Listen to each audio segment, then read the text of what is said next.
that people could tolerate. When I first came on the show, I had hepatitis C, but the only drug they had was interferon, and it was horrible. People would rather die than to take that drug, and a lot of them did. But now they have a new drug on the market that clears hepatitis C in 12 weeks. You take the pill for 12 weeks. Granted, I'm still blessed because I'm a veteran, but the pill cost that 12-week supply of that drug cost $96,000. But because I'm a veteran, I was able to get it. And a lot of people is able to get it too. One way or the other. But there's still several people that drug is out of range for them. But thank God that now I'm cured of hepatitis C. A lot of my friends died with hepatitis C because they had cirrhosis of the liver. But also, the other thing is, if we can get, and people talk to me about all the time, aren't you promoting drug use? And I say, look, no, we're not promoting drug use because we give away clean syringes. They're going to use drugs anyway. One way or the other. Whether they have to use a sterile syringe or whether they share a syringe with somebody else, they're going to shoot the dope. And my job is to keep them healthy long enough that I can get them the help that they need through drug treatment. And so that's why we do needle exchange. The other thing,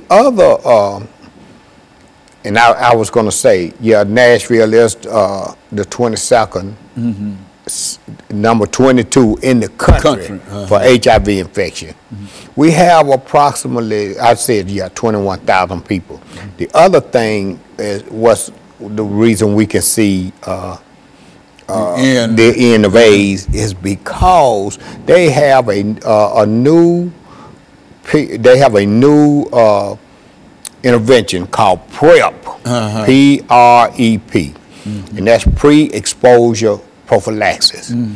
It's kind of like the morning after pill. So now people in high risk situations, and it's particularly men who have sex with men, they can take a drug called Truvada, and it will prevent them from getting HIV. Now, don't get me wrong, I'm not saying, hey, go out and have unprotected sex, or but what I am saying is that undetected viral load with PrEP, that's why we can see it now.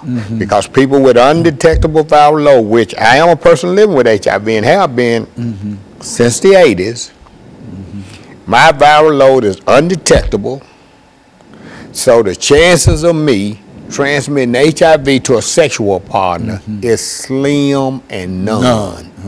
And when I say slim and none, they done studies, and there's been no seroconversion among discordant couples. That means one positive, one negative couple with undetectable viral load. And it's strange that on my way here today to do this show, they was talking about organ donation of people who are HIV positive. This is how we know HIV, the end of AIDS is near, because now HIV positive person can donate an organ. They can, not only can they donate an organ, they are now receiving organ. Before they wouldn't even give the blood. I mean, not the blood, but they wouldn't even give a HIV positive person an organ, because they were like, oh, he got HIV, he's gonna die anyway. Why would we give him an organ? So, man, this is really some exciting times in the HIV/AIDS world. Okay, and so what we're going to do, we're going to take this final commercial break, Brother Crowder. Crowder. And then we're going to, Crowder. I know. And then we're going to come back and we're going to have our final segment. We'll be back with our audience following this very, very short commercial break.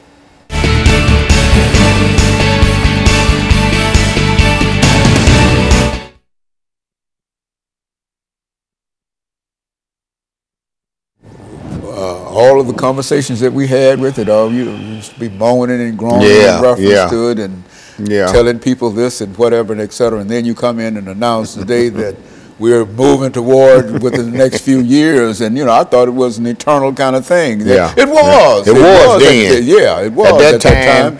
Sure was. The only hope was to try to live as long as we could. That's but, right. But now, Well, okay.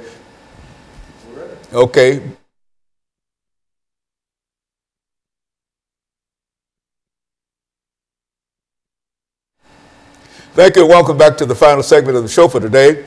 We're talking to Mr. Ron Crowder, and he's giving us some information in reference to the status of HIV and AIDS in Nashville. And I think I must say up front, Mr. Crowder, that the information that you have reported today is very, very positive and well hoped for information, because I can remember when you came to me and dealing with the same kind of situation, and it was moaning and groaning, not only in reference to what happened in Nashville, but all over the world in a real sense. And now you're telling us that there's a possibility that we might see the end of AIDS within the next half decade or so. Yes. Go on, talk about it. Yeah, Dr. Haney, you're right. You're absolutely right. We're very optimistic that the end of AIDS will occur within the next 5 to 10 years. We're very optimistic. That's not to say that people still shouldn't take the same precautions as they have taken before. While the optimism is good, there are some things that I'm gonna tell you that's not so good. For example, HIV is still disproportionately affects people of color.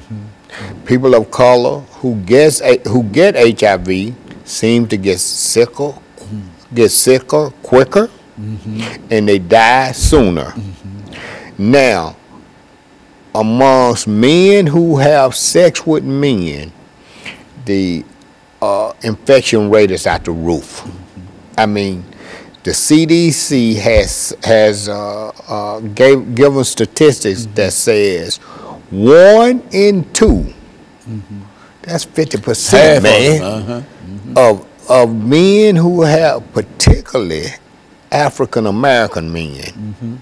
This is African American men, young African American men will get it.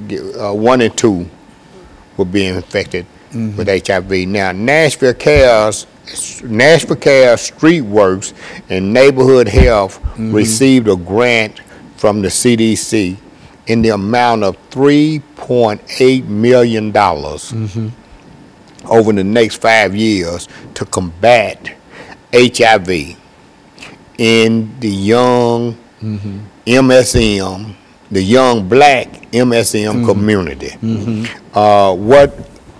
What we plan to do with that grant is to create a one-stop shop